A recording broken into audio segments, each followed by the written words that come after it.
tengo que suponer, supongo que muchos de ustedes no tengan la menor idea ni de quién es Gramsci, porque tampoco saberlo necesariamente, vamos a primero decir algo de su vida para luego exponer lo que piensa.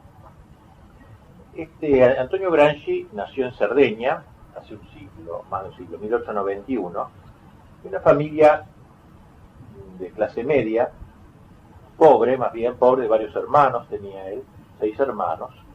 Era un chico débil, pero de mucha inteligencia ya desde pequeño, se advertía, robusta inteligencia, como lo demostrará su producción literaria, a la que luego nos referiremos.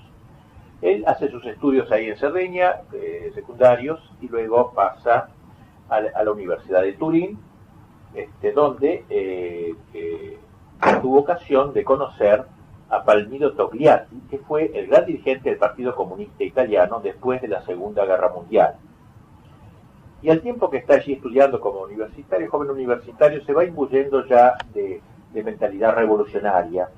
Poco a poco Italia se estaba industrializando, Milán se iba convirtiendo en un gran centro industrial, en Turín funcionaba la fábrica Fiat, y así ahí en torno a esa fábrica el naciente proletariado, digamos, organizado, el proletariado italiano. En 1914 empieza la Primera Guerra Mundial y Gramsci se inscribe en el Partido Socialista, comenzando entonces a escribir artículos inteligentes, breves, muy inteligentes. Por aquel entonces, la vida política italiana se desarrollaba en torno a dos grandes partidos, el llamado el Partido Liberal y el de los socialistas históricos, o sea, los socialistas clásicos, en dos partidos viejos, gastados, agotados, ¿no? Y así, en 1919, al acabar la guerra, aparecen dos nuevos partidos que van a como suplir a aquellos. Uno es lo que se llamó el Partido Popular Italiano, que sería la futura democracia cristiana, fundada por un sacerdote, Luigi Sturzo, por un lado, y por el otro lado, el movimiento fascista de Mussolini, que emerge en este tiempo precisamente.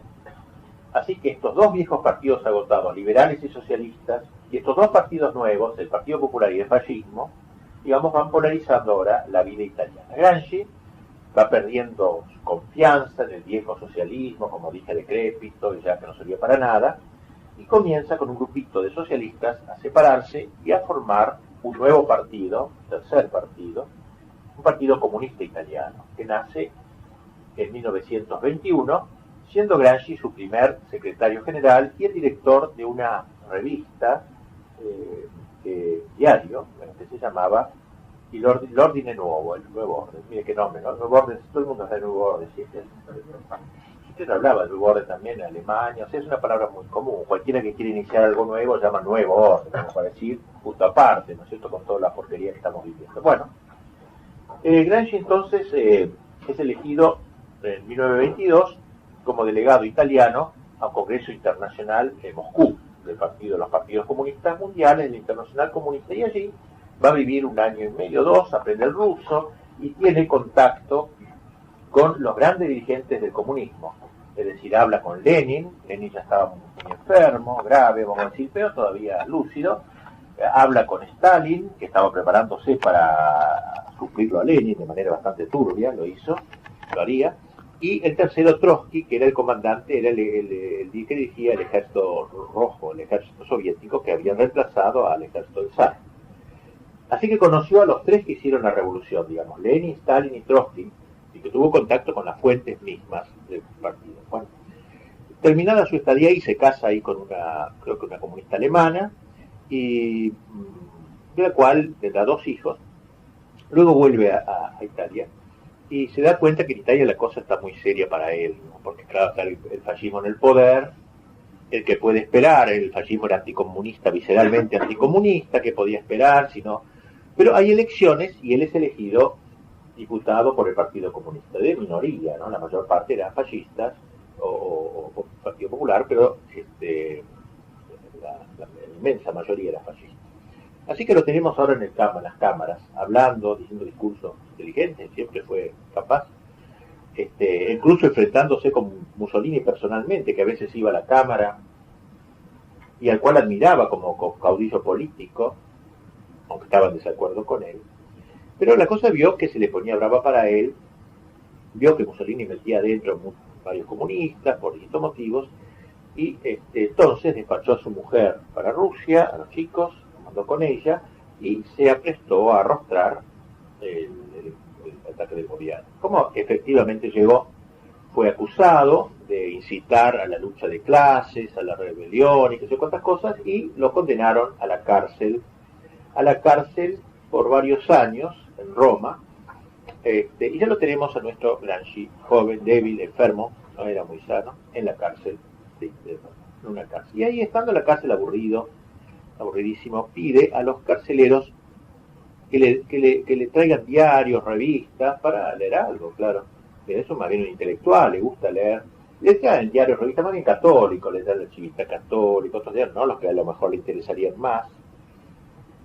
Pero a raíz de esas lecturas, él pidió también unos cuadernos escolares, que usan los chicos, y ahí iba escribiendo comentarios de lo que iba leyendo. Por ejemplo, que se leía en una revista que hubo un concordato entre Roma y el fascismo, como fue el concordato del Papa, entonces él escribía algo sobre ese tema, 8, 10 líneas, una página, pero breves reflexiones, o qué sé yo, una manifestación de mujeres por la calle. Entonces habla sobre el feminismo, ¿entienden? O sea, de acuerdo a lo que iba leyendo, él escribía comentarios personales,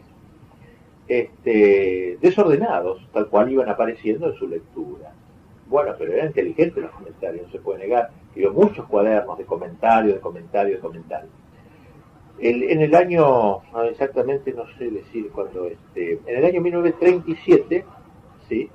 Se enferma gravemente, le permiten ir a un hospital bajo custodia policial y muere de una enfermedad pulmonar, no sé qué. En el 37, es decir, hace poco más de 60 años, y por eso se celebró una gran fiesta con motivo de los 60 años de su muerte, en el 50 años de su muerte en el 87, un gran homenaje en todo el mundo a Gramsci.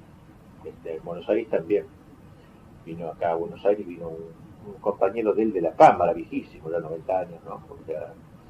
Bueno, Gramsci entonces muere, y al morir deja esos escritos a un amigo. Cae Mussolini, pierde la guerra del Eje, cae el gobierno italiano, el gobierno fascista, y entonces entonces el Partido Comunista, que renace ahí, se decide a publicar las obras de Gramsci. Y salen así dos grandes obras, digamos. Una en 5 o 6 tomos era muy grande, que se llama Quaderni del Carcere, en italiano, cuadernos de la cárcel. ¿Entiende por qué, no? Porque lo escribía todo en cuadernos, dijimos, ¿no? Pues son los cuadernos de la cárcel. Y otro libro, sin un solo tomo, creo, segundo yo no lo conozco casi, que son las cartas que él escribía desde la cárcel a su mujer, a sus hijos, qué sé yo, exhortándolos a estudiar bien historia, cosas que un padre puede recomendar a sus hijos, que estaban en Rusia.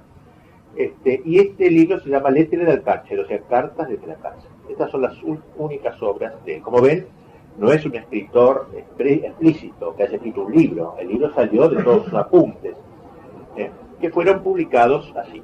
Entonces este hombre empezó a tener un gran influjo en todo el occidente, y fue considerado como, ¿cómo se podría decir?, como el comunismo adaptado al occidente. Él va a sostener que el comunismo, el marxismo, no es aplicable en Occidente del modo como lo fue en Rusia, por ejemplo, sino que el Occidente es distinto, y por tanto, vamos a ver ahora cómo hay que hacer un cambio de la gente del Occidente antes de tomar el poder político, porque si no sería prematuro. Bien, al principio Gramsci fue visto con cierta reserva por los comunistas ortodoxos. En Argentina estuvo prohibido un tiempo, pero luego se lo aceptó, y la primera traducción al castellano de Gramsci se hizo en Buenos Aires. Una editorial, creo que se llamaba Lautaro, parece que era comunista, sacó sus primeros libritos en donde, por ejemplo, juntaba ideas de él, por ejemplo, sobre la patria, o sobre las clases sociales. Juntaban varios de los comentarios en un librito pequeño, como más o menos ese estilo, pequeño, literatura y vida nacional. Iban poniendo un título juntando temas así, ¿no? Buenos Aires hizo eso. Bueno, esto es lo que se sepa, lo que se sabe de la vida de él, está enterrado en Roma. Y yo, a fuerza de leerlo, uno siempre a veces hasta se qué sé yo, se familiariza con el autor, fui a dar un desponso sobre su tumba, que es comunista, qué sé yo. Está enterrado en Roma en un cementerio agnóstico, o sea, de la gente que no era católica, y dice Antonius Gramsci en latín, Antonius Gramsci, nada más la placa. Y ahí dije un responso porque Dios le perdone sus pecados. Sea lo que fuere, este hombre ha tenido una gran importancia y la sigue teniendo, como dije antes. Ahora, dicho algo sobre su vida, sus ideas, su pensamiento. Primera idea que podemos, como digo, él no es sistemático. Yo esto lo tuve que sacar de sus lecturas, iba extractando y dándole forma más sistemática. Lo de él escribe así a la buena de Dios, va como le va saliendo. Entonces, ahora le digo un poco más de sistema para que sea más inteligible. El primer punto que se puede encontrar y que es muy interesante en su pensamiento es el lugar, él explica cuál es el lugar del marxismo en el proceso de la modernidad. Término que él utiliza, la modernidad. O sea, él quiere explicar, Gramsci, que el marxismo no es como un aerolito caído del cielo, una cosa que aparece de, qué sé yo, la historia por casualidad, inesperada, no preparada, sino que es algo que es fruto de una maduración de muchos siglos, de una ideología que atraviesa los muchos siglos. Y así leemos en uno de sus escritos, el comunismo presupone todo un pasado cultural, dice, el Renacimiento, la Reforma, la filosofía alemana, la Revolución Francesa, el calvinismo, la economía clásica inglesa, el liberalismo laico, el historicismo, que se encuentra en la base de toda la concepción moderna de la vida. O sea, nada menos que desde el Renacimiento hasta acá, o sea, desde el fin de la Edad Media hasta acá, hay un largo proceso que ha preparado la eclosión, la aparición del marxismo en la historia. Es un dato muy interesante, muy importante. Él cuando se apresta a concretar más esta idea de tantos movimientos, digamos, podríamos decir que lo reduce a tres grandes movimientos, tres grandes padres de la revolución soviética, de la revolución comunista mundial. Tres grandes padres. El primero es la filosofía idealista alemana, la idea alemana. Sería largo explicar aquí por qué dice eso, pero digámoslo solamente así. La filosofía de Kant, de Hegel, estaría en el origen filosófico del pensamiento marxista.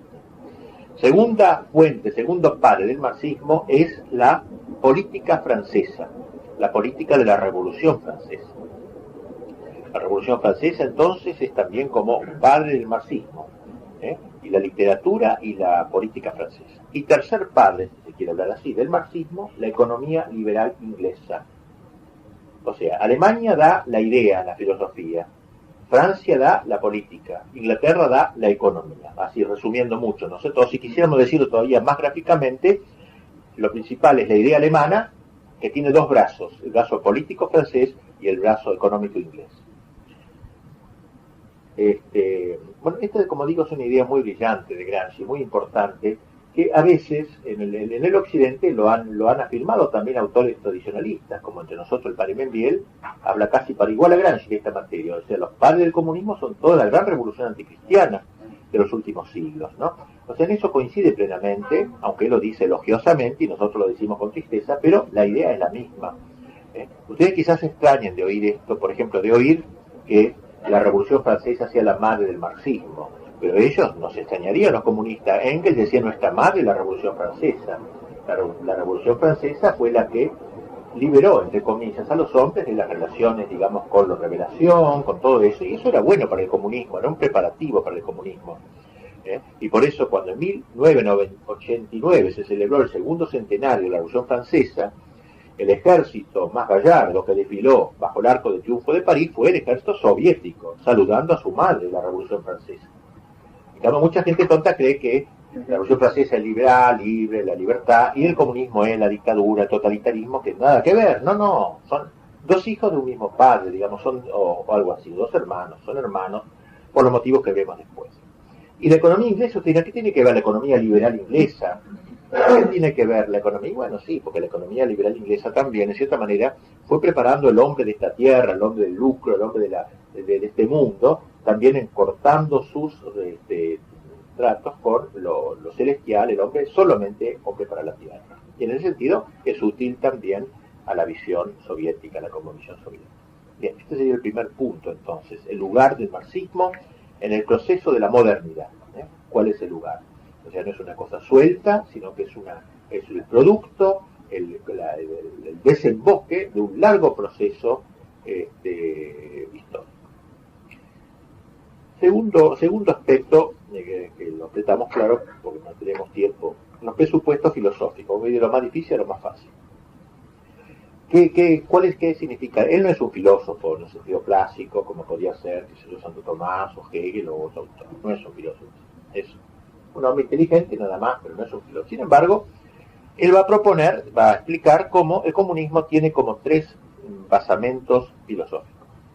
El primero es el materialismo. Eso sabemos, ¿no? Siempre el comunismo exaltó la idea materialista, la materia y todo eso, ¿no? Materialismo dialéctico, todo eso que se dice, ¿no?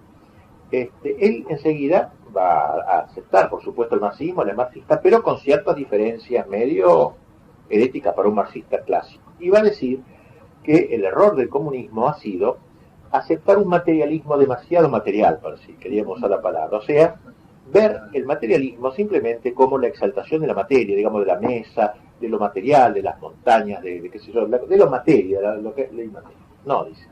Eso es muy tonto, dice. El materialismo es otra cosa. El materialismo es lo contrario de la espiritualidad.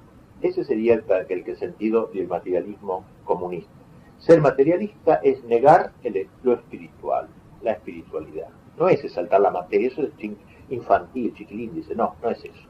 Es afirmar bien que la materia es lo único existente. Y por eso va a decir con mucha inteligencia, no sean ustedes estúpidos, amigos míos, camaradas amigos soviéticos, no sean tan estúpidos de atacar a la Iglesia Católica, vamos a ver luego que se le dan enemigo, de atacar a la Iglesia Católica levantando la bandera del materialismo, porque, dice, la Iglesia es más materialista de lo que creemos, con mucha razón, lo dice en este sentido. El cristianismo exalta la materia también, al fin y al cabo el verbo se encarna, la carne que es materia. Al fin y al cabo en la iglesia hay sacramentos. ¿Los sacramentos con qué se hacen? Con pan, con vino, con agua, con aceite, con materia. Y por tanto es ridículo querer oponernos a la Iglesia Católica levantando la bandera del materialismo cuando ella es tan así, ¿no? Debemos afirmar el materialismo como lo contrario al espiritualismo, el anti-espiritualismo. Eso sí hay que atacar ambos. El primer fundamento, pues, el material. Lo digo muy apretado todo esto porque es muy vasto, pero para una idea general. Segundo pivote, digamos, segundo pie de esta construcción filosófica es el historicismo. Materialismo dialéctico habla de historia, de movimiento. El hombre se hace, el hombre no es, el hombre se hace en la historia, se va haciendo en la historia, etc. Y el tercero fundamento, el más importante para mí, lo dice, el más importante es el inmanentismo. Inmanentismo, una palabra que a lo mejor no la han oído, y por eso digo una explicación sobre ella. Inmanentismo viene de in manere, en latín, in quiere decir en, manere permanecer en. Es la actitud del hombre que vive en esta tierra como permaneciendo en ella para siempre, como si debiera permanecer para siempre. Inmanentista es el hombre que quiere estar aquí y cree que esta es su patria terminal, que no existe un cielo, una gloria, que eso es un invento, que lo único real es aquí, este mundo, esta tierra, inmanentismo. Es lo contrario del trascendentalismo. Trans significa atravesar, es la actitud cristiana que dice que después de esta tierra, que es un lugar de peregrinación, nos espera la patria terminal. ¿Entiende? Entonces, según Gramsci, el inmanentismo es lo principal del comunismo. No es ni la lucha de clase, ni la economía, ni la plusvalía, ni nada de eso, sino que lo principal del marxismo es el inmanentismo. Y escribe esta frase tremenda, dice así, el marxismo es, dice, historicismo absoluto. Es decir, no hay más que historia, no hay historia.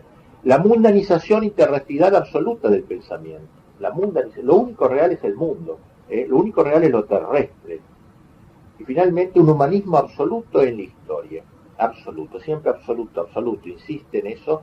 Un humanismo, lo único que existe es el hombre, nada más que el hombre. Historicismo absoluto entonces significa que no puede admitirse nada eterno, nada extrahistórico, nada suprahistórico. Historicismo absoluto, pues todo dentro de la historia. Mundanización absoluta, ¿qué significa? Que no hay un más allá, todo es más acá. Todo es este mundo, mundanismo absoluto, no hay que soñar con otro mundo, con una nueva tierra, este mundo nada más. Y humanismo absoluto significa que hay que desechar cualquier concepción del hombre que no considere el humano como supremo, como terminal, el hombre, lo único que existe es el hombre. Por tanto, repito, historicismo absoluto, mundanidad absoluta, humanismo absoluto de la historia. Esto es para él lo esencial del marxismo, mucho más allá, como decíamos, de todas las otras ideas que están allí. Tal es el segundo punto de lo que quería proponer en su pensamiento, las bases filosóficas del marxismo. Diríamos, materialismo, bien entendido como lo entiende él, historicismo e inmanentismo. Tres bases, tres pivotes sobre los que se asienta la construcción socialista. Pasemos a un tercer punto. Él va a hablar de lo que llama la sociedad civil y la sociedad política. Él va a decir que existe en la sociedad moderna dos sociedades, digamos. Una que es la sociedad civil, que es el conjunto de los organismos privados que corresponden a la función de hegemonía, dice, que el grupo dominante ejerce sobre toda la sociedad. ¿Qué quiere decir esto? Son grupos que hay en la sociedad moderna, en la sociedad de hoy, que tienen la hegemonía doctrinal, es decir, que son los grupos que enseñan a la gente a pensar. Hegemonía doctrinal, eso se llama sociedad civil. Hegemonía doctrinal, una palabrita bien de él, O sea, tienen el dominio, el señorío, son los que de alguna manera enseñan a la sociedad a pensar de tal manera y no de tal otra, de esta manera concreta. Ese grupo dirigente se adueña de la sociedad, ¿no? Impone su manera de ver las cosas, va creando, va difundiendo una concepción del mundo, del hombre, de la sociedad, etc. Eso se llama él sociedad civil. ¿Y cuáles son estas? ¿Qué cosa integra esta sociedad civil? Por ejemplo, la iglesia, dice. La iglesia que enseña a la gente cómo pensar. Los llamados medios de comunicación social, que también enseñan a la gente cómo pensar. Los colegios, las universidades, todo lo que tiene función docente, ¿no es cierto? Todo eso forma lo que se llama la sociedad civil. ¿Y qué es la sociedad política? La otra parte es el conjunto de organismos, digamos así, que ejercen una función coercitiva, de dominio directo en el, ¿no? O sea, la otra era el pensamiento, esta es la bala, digamos así, el arma, que puede ser la justicia, los jueces que imponen el derecho, ¿sí? Los políticos, los militares, todo lo que es coercitivo en la sociedad, eso es lo que él llama la sociedad política. O sea, la hegemonía es lo propio de la sociedad civil, el dominio lo propio de la sociedad política, que tiene las armas, la policía, los tribunales, todo lo que es coacción. Y estos serían los dos brazos que controlan una sociedad determinada, la sociedad civil y la sociedad política. Estos conceptos son muy importantes para entender el pensamiento de Gramsci, porque aquí debo explicar un atrevimiento que él tuvo frente a la idea de Marx. Ustedes saben, y si no saben se enteran ahora, que para Marx hay como la sociedad se explica en base a dos estructuras que él llama. Lo que llama la infraestructura y la superestructura. ¿Qué es la infraestructura? Lo que está abajo. Son las relaciones económicas de los hombres. La economía que rige, por ejemplo, acá la de Caballo, la liberal o lo que fuera, o en otro lugar, otra economía, la fascista, como fuera. Esto de abajo es lo que llama la infraestructura. Y esto de arriba, la superestructura, ¿qué es? Y dice, es, por ejemplo, la iglesia, la educación, la patria, los ejércitos, todo lo que no tiene que ver con la economía directamente. Marx dice que lo más importante es esto de acá abajo, y que la revolución debe hacerse acá. Si se hace la revolución acá, si se cambia la economía de un país, se hace marxista, por ejemplo, todo esto se derrumba. No es necesario atacar a la iglesia, al ejército, se derrumba solo, porque ya no tiene la economía que sustenta este orden de la superestructura. Esa es la idea clásica de Marx. ¿Pero qué va a decir Gramsci? No, va a decir Gramsci, no es así. En Occidente al menos no es así. Está la infraestructura y la superestructura, pero dice Gramsci, la lucha es acá, no acá. Lo que hay que luchar es en este campo de las ideas, en este campo de la iglesia, en este campo de la patria, en este campo de los medios de comunicación, en esta sociedad civil y sociedad política, ambas están en este nivel. Ahí hay que luchar. Esta es la heterodoxia de Gramsci respecto a la idea clásica de Marx de la infraestructura y superestructura. Gramsci está convencido de que no hay revolución duradera si no se toma, digamos, se cambia la superestructura. No es cambiando las relaciones económicas como vamos a hacer la revolución, sino cambiando la superestructura, es decir, creando una nueva hegemonía, una nueva sociedad política que cambie el modo de pensar de la gente, y luego vendrá la conquista del Estado. Eso será lo último, pero antes hay que realizar la conquista de la sociedad civil. Y por eso va a decir, la revolución deberá ser cultural. Los principales actores de la revolución comunista deberán ser no el obrero, sino los intelectuales. Esta también es una idea muy poco marxista, podríamos decirlo. Los intelectuales de la revolución. De esto hablaremos enseguida. Que van difundiendo, digamos así, una concepción de vida en la sociedad determinada. Cuarto punto. Gramsci con frecuencia alude en sus escritos a lo que él llama el sentido común. La palabra que usamos mucho. Pero no la usa en el sentido que lo usamos nosotros, sentido común. Sentido común se entiende, por ejemplo, lo que uno le brota decía, aunque no le explique mayormente una cosa. Aunque a mí no me digan que la puerta no entrar no debo dar un portazo, el sentido común me pide que no dé un portazo. Porque brota de mí, aunque nadie me lo enseñe, que es una cosa instintiva, ¿no? Para Gramsci el sentido común, esta palabrita, esta expresión, sentido común, significa el modo común de sentir de la gente, que es otra cosa. O sea, ¿cómo piensa la gente de la calle? Por ejemplo, digo a la gente de la calle que le gusta tomar helados en el verano, obviamente, le gusta, si no, andar en bicicleta, tal cosa, tal otra. Lo que la gente piensa en la calle, yo paro a una persona por la calle y le pregunto, lo que piensa la mayor parte de la gente es un sentido común. Ese es el sentido de la comunidad, del común de la gente, de lo vulgar de la gente. Esto, bueno. Y Gramsci va a apuntar ahí todos sus cañones al sentido común. Va a preguntar cómo la gente de la calle tiene un sentido común determinado, porque cada tiempo cambia. En la Edad Media la gente pensaba una cosa, por ejemplo, pensaba de la patria, de Dios. En cambio, en el mundo moderno piensa otra más. O sea, va cambiando el sentido común de que, bueno. Entonces se pregunta, ¿cómo se ha formado el sentido común de Occidente? ¿Por qué la gente de Occidente piensa como piensa? Se pregunta eso. Me encanta ese tema, lo va a desarrollar ampliamente ese tema. Como aparece el sentido común en Italia, en Argentina, diríamos nosotros, él dice que el sentido común se expresa a través del lenguaje cotidiano. Y va a tomar unos ejemplos. Dice, por ejemplo, que en ruso, que como digo, él conoció cuando estuvo allí, hay una palabra para decir el nombre de Dios. Dios se dice en ruso Bog. Si lo escribimos en castellano, B larga o G, Bog. Así se dice ruso, Dios en ruso. ¿Y cómo se dice ricos en ruso? Bogati, dice él. Ah, ¿han visto? El que hizo el idioma ruso quiso relacionar a Dios con los ricos. O sea, hay una intencionalidad en el lenguaje, no es una casualidad.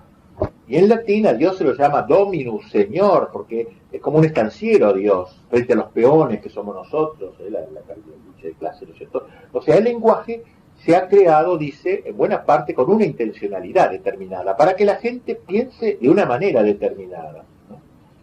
Y esto es el sentido común. Como dice muy bien Gramsci, en uno de sus cuadernos, dice, el sentido común es la filosofía de los no filósofos. O sea, el modo de que piensa la gente que no es filósofa, pero piensa así. ¿Qué va a hacer? Nació aquí en Argentina y piensa así. Así le han enseñado. El sentido común entonces es una aceptación de una concepción del mundo, que uno a lo mejor no la sabe probar, pero la acepta plenamente, porque todo el mundo piensa así, etc. Y entonces, para Gramsci este era, como digo, un tema apasionante. Y se pregunta, ¿quiénes son los que han enseñado a la gente a pensar como piensa? Bueno, dice, en primer lugar, la Iglesia Católica. Él a la Iglesia la aborrece, ¿no? Pero la admira a la vez, ¿no? Es la Iglesia Católica la que ha enseñado, dice, en buena parte, el modo de pensar de la gente de hoy. ¿Y cómo lo ha enseñado la Iglesia? Y dice algo notable, dice, la Iglesia lo ha enseñado porque a lo largo de 20 siglos ha estado repitiendo siempre lo mismo. En las predicaciones, en los sermones, en la catequesis, siempre lo mismo. 20 siglos de enseñanza, dice Gramsci, ¿cómo no se va a hacer fiel en la gente? ¿No? Entonces, esto es un poco trágico también, porque ahora con el desastre que hay ahora, que uno enseña una cosa, otro lo contrario, ya pierde el sentido de bloque que tenía la Iglesia en su enseñanza doctrinal. Pero sea lo que fuera, él es inteligente y ha visto que durante tantos siglos se ha enseñado siempre lo mismo, y él dice, bueno, ¿cómo va a ser? Se hizo fiel en la gente eso, ya la gente piensa eso, ¿no? La Iglesia. Y dice, y otra razón del triunfo de la Iglesia, una idea muy inteligente también es dice que cuando la Iglesia enseña algo a la gente, dice, no es una enseñanza de gabinete, qué sé yo, de un intelectual, de un teólogo, un Santo Tomás escondido en su gabinete que escribe. La doctrina católica es la de Santo Tomás, pero también la de una viejita, que a lo mejor es analfabeta, no sabe nada, pero tiene la misma doctrina que Santo Tomás, aunque no la sabe exponer como Santo Tomás, pero tiene la misma doctrina, cree que hay 7 sacramentos, pongamos, Santo Tomás cree lo mismo. Uno sabe explicar por qué, otro no tiene ni idea, pero hay una coincidencia entre el intelectual y la gente sencilla. Y eso le da a la Iglesia una fuerza enorme, dice, esa unión de los intelectuales y del vulgo, cosa, dice, que los comunistas no tenemos. Él se autoacusa que nuestros intelectuales van por un lado y la gente va por otra. No tenemos esa fuerza de la Iglesia. Pero dejemos eso. Lo importante es ver cómo la Iglesia es una de las hacedoras principales del sentido común de un país.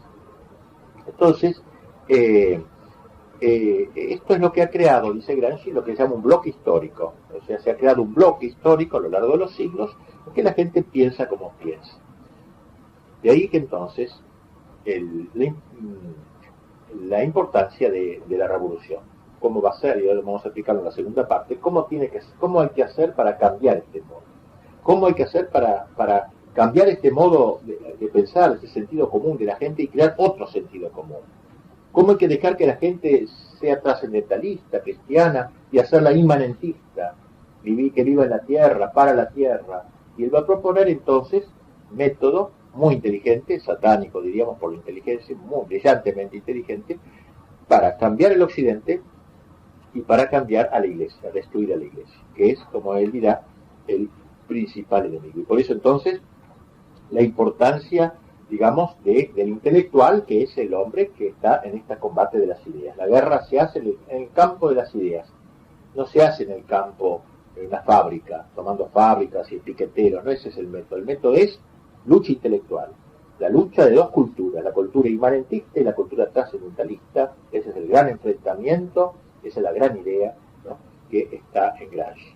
Por eso él decía que es el heredero de la Revolución Francesa, que es inmanentista también, y de la economía inglesa, que es inmanentista, y eso es lo común, denominador común de la gran revolución moderna, el pensar que esta tierra es la patria final, ¿no? Cosa que Marx lo dijo cuando dijo el paraíso en la tierra. El paraíso, pero no allá donde no existe, que no hay, sino donde hay, acá, en la tierra.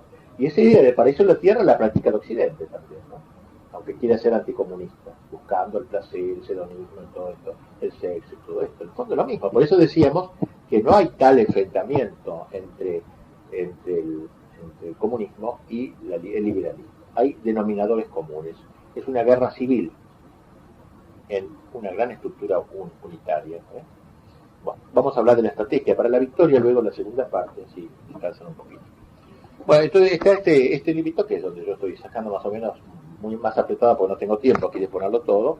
Si alguno lo quiere tener, no sé cómo se haga la cosa, si tiene interés. Eso te va... Vamos a prestar toda la vez pasada que no pudimos grabar. Lo pongo en la cartera. ¿Quién está cobrando? Estos libritos se dijo padre cuando político, su primer designio fue también así, como un poco infantil. Organizar grupos de choque en cada fábrica, ocupar una fábrica, por ejemplo, luego otra, para lograr la dictadura del proletariado. Pero cuando fracasa dicha experiencia por la victoria de Mussolini, no hay ninguna posibilidad de eso, entendió que la revolución en Italia, y en general en el occidente, no podía ser igual que en Rusia. Si para Lenin, todavía fiel a la idea de Marx, lo primero era la conquista del Estado, para Gramsci, al contrario, lo es la conquista de la sociedad civil, entendida como, entonces, recuerdan, en un sentido cultural, ideal, de ideas, conquista de donde se engendran ideas. Lenin sostenía que la revolución debía comenzar por la toma del Estado para finalizar con la transformación de la sociedad. Gramsci invierte los términos. Se debe comenzar por la sociedad para culminar con la toma del poder político del Estado. Y entonces, como dice Gramsci, lo que corresponde es lo que él llama la agresión molecular a la sociedad civil, es decir, irse metiendo en esta malla de la sociedad civil. El ámbito de la batalla entonces se libra en el campo de las ideas religiosas, filosóficas, científicas y artísticas. Todas esas, dice, son fortalezas que hay que ir conquistando poco a poco. Las casamatas, usa un lenguaje muy militar, las casamatas que hay que ocupar. Trincheras, casamatas, fortalezas. Esta es, dice, la perspectiva cotidiana e inmediata de una eficaz revolución proletaria. La revolución es de por sí universal, por supuesto, proletarios del mundo unidos, pero su preparación ha de ser sectorial, en cada país, en cada pueblo, en cada región.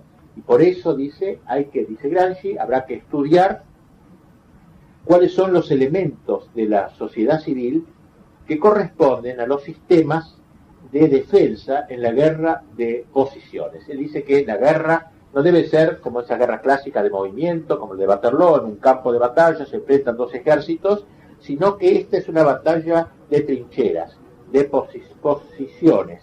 Hay que ocupar una televisión, no había televisión en su época, pero digo algo así, una radio, un diario, o meterse en un seminario, dice eso, ¿no?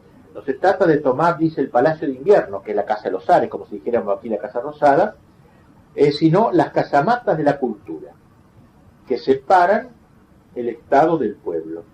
Y en esto coincidía con el último Lenin, el cual sostenía que había que sustituir el asalto por el asedio, asediar la sociedad actual, pero no asaltarla. Esto es lo último. Y así Gramsci entonces no apuntó a los medios de producción como Marx, ni a los medios de poder político como Lenin, sino a los medios de comunicación, porque son los que engendran ideas precisamente, considerándolos como el objetivo básico para la conquista del poder. Y por eso entonces hay que meterse, como dije antes, en las universidades, en los colegios, en la prensa, en la radio. Lo importante, dice él, es conquistar la hegemonía. Acuérdense la palabrita, es hegemonía. Antes que tomar el poder, la otra sociedad política, hay que ocupar la hegemonía, tratar de sustituir a los hegemonistas actuales, digamos así, por los nuevos hegemonistas de la nueva visión marxista. Un poder político que no tenga una sociedad civil que le responda ideológicamente está como girando en el vacío. En cambio, si se logra que la mayoría del pueblo acepte la ideología imanentista, recuerda que era lo central del comunismo, la ideología socialista, la toma del poder político será como recoger una fruta madura. Como ven ustedes, la estrategia de él es una estrategia sin tiempo, es decir, que no se trata de 15 días, en un mes, en 5 años, en 10 años, no tiene tiempo, es una estrategia lenta, digamos así, que a algunos desorientará, dice Gramsci, por alianzas totalmente insospechadas. Por ejemplo, un día los grupos estos se unirán con los conservadores, otro día se unirán contra los anticonservadores, qué sé yo, alianzas, porque ellos son maquiavélicos, hay que hacer lo que corresponda para ir liquidando esta sociedad civil. Pero los objetivos son los mismos, los valores sobre los que se asienta la sociedad, cambiar los valores. Como digo, esta estrategia está impregnada de rasgos maquiavélicos. No en vano para Gramsci el moderno príncipe es el Partido Comunista y que debe seguir los consejos de Maquiavelo, dice él precisamente. Maquiavelo se caracterizaba eso, un extremo realismo, y una energía, una resolución. El príncipe de Maquiavelo, dice, se movía en los pequeños ámbitos de los palacios renacentistas. En cambio, el partido es el agente, el Maquiavelo de la historia total, de la gran revolución mundial marxista, que tiene que lograrse en todo el mundo. Bien, vamos bajando más ahora a esta estrategia, o cómo concreta esta estrategia. Acabamos de ver cómo el error de Lenin, al menos para Gramsci, fue quizás emprender la toma del gobierno, del poder político, mientras la sociedad rusa continuaba impregnada de las ideas y de las creencias tradicionales. Pero esa sociedad, dice Gramsci, la rusa, era como gelatinosa, dice, ¿no? Y por eso podía explicar un poco lo de Lenin. No era una sociedad muy armada, entonces era fácil tomar el poder político y cambiarla. En cambio en Occidente, dice, no es así. En Occidente ha habido cristianismo, catolicismo, una cosmovisión muy definida en Occidente, no se puede hacer lo mismo que allí. Gramsci juzga que la hegemonía nueva solo se alcanza de manera plena cuando se consigue destruir la cosmovisión preexistente en una determinada sociedad y se logra reemplazarla por una de inmanentismo integral. Y por eso habrá que meter pie en el Estado, infiltrar gente en las universidades, meter gente en los diarios, en los colegios, en las parroquias, como la larga marcha de Mao, pero no por las montañas, sino por las instituciones, a través de las instituciones. Y así que entonces hay que ir desmontando pieza por pieza esta sociedad, infiltrándose en sus mecanismos, cambiando la mentalidad de la gente. No bastan pues los cambios económicos, lo repite él, no basta tampoco la toma del poder estatal, todo eso sería insuficiente, todo eso sería precario, ya que fácilmente podría haber un golpe de Estado y subir un Napoleón o un Mussolini.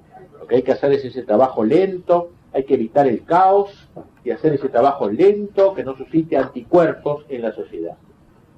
Bien, resumiendo entonces, el mundo moderno es el mundo de la inmanencia. El mundo moderno, llama él, el mundo marxista, es el mundo de la inmanencia. Y entre inmanencia y trascendencia no hay componenda posible. Hay que llevar el inmanentismo a todos los estamentos de la sociedad. Y para eso, dice, hay que realizar un doble movimiento, un doble momento. Primer momento, destruir. Momento destructivo. El segundo momento, construir. Dos momentos para liquidar al occidente, ¿no? Como está. Construir. Detengámonos un poco en estos dos grandes momentos, la estrategia gramsciana. Destruir primero para luego edificar. De hecho, va a explicar mejor cómo destruir, más que edificar, porque como estaba preso bajo Mussolini, para edificar era difícil soñar, pero destruir sí se podía pensar mejor, ¿no? Y él fue una magnífica estrategia diabólica, ¿no?, para destruir. Acertadamente señala Gramsci en este proceso destructivo al que vamos a entrar ahora, como toda revolución seria. Cuando hablamos de revolución seria, hablamos, por ejemplo, de la Revolución Francesa, la Revolución Soviética. Decimos seria en contraposición a estos golpecitos de Estado que tenemos nosotros cada tanto, que no es una revolución. La revolución significa dar vuelta, revolutum significa poner cabeza abajo una cosa, ¿no? Esto era Videla, y eso que era, un poco echar un gobierno inepto, a lo mejor hacer caminos, puentes, y luego devolver a la democracia, ¿no? Era un golpe de un golpe de Estado. Entonces cuando él dice, toda revolución seria, dice Gramsci, entendiendo por eso estas dos grandes sobre todo, ha sido precedida por un intenso trabajo de crítica, de penetración cultural, de permeación de ideas, permear ideas, impregnar ideas. Y dice que el último gran ejemplo histórico, dice Gramsci, de revolución en serio, más próximo a nosotros, y por eso mismo el menos diverso del nuestro, fue justamente la Revolución Francesa. Va a poner como modelo cómo se hizo esa revolución. Esa revolución no fue poner un cadalso y empezar a cortar cabezas, no, eso es muy infantil, no señor.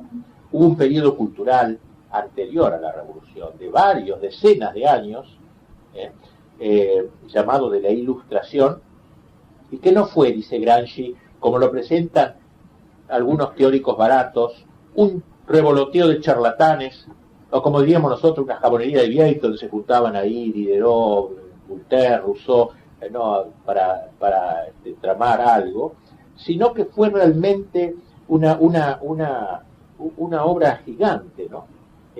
No fue un simple fenómeno de intelectuales pedantes, áridos, que leían sus versos y todo el que viene aplaudían.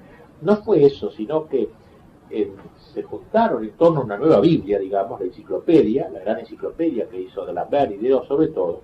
Dice Gramsci, fue una revolución magnífica, merced de la cual se formó por toda Europa como una conciencia unitaria, una internacional espiritual burguesa, sensible en cada una de sus partes a los dolores y desgracias comunes, y que fue la mejor preparación de la rebelión sangrienta ocurrida luego en Francia. O sea, para él la Gran Revolución Francesa no es, pues, 1789, sino 1720 o antes, cuando se fue preparando en décadas esta revolución, que luego estallaría por las armas. Y así dice, acaeció que en Italia, en Francia, en Alemania, lograron estos señores que se discutiesen las mismas cosas, las mismas instituciones, en todos lados, los mismos principios, como pasa ahora, o sea, las cosas que, el divorcio acá en todos lados, parece que hay como consignas que en todas partes a la vez se iba logrando las mismas discusiones, los mismos enemigos, etcétera. Cada nueva comedia de Voltaire, cada panfleto nuevo, era como una chispa, dice Gramsci, que pasaba por los hilos ya tendidos entre Estado y Estado, y que encontraban los mismos consensos y las mismas oposiciones en todas partes y a la vez. De modo, concluye, que cuando las bayonetas del ejército de Napoleón llegaron a los lugares conquistados, encontraron ya el camino allanado por un ejército invisible de libros, de opúsculos, de panfletos, derramados desde París a partir de 1750 y que habían preparado a los hombres y a las instituciones para la revolución. Ustedes saben que Napoleón, aunque aparentemente era un enemigo de la revolución, para algunos pueden creer siendo emperador y qué sé yo, él llevó los principios revolucionarios a todo el mundo, ¿no? Como dice él, delante de su bayoneta iban los principios revolucionarios. A Rusia los llevó, a España los quiso llevar, por donde llegó el ejército de Napoleón llevaba los idearios de la revolución. Aunque él luego puso torniquetes por su poder personal, pero el ideario era de la revolución. Y más tarde dice Gramsci, una vez que los hechos en Francia consolidaron de nuevo la conciencia, bastaba un movimiento popular en París para provocar otros análogos en Milán, en Viena y hasta en las aldeas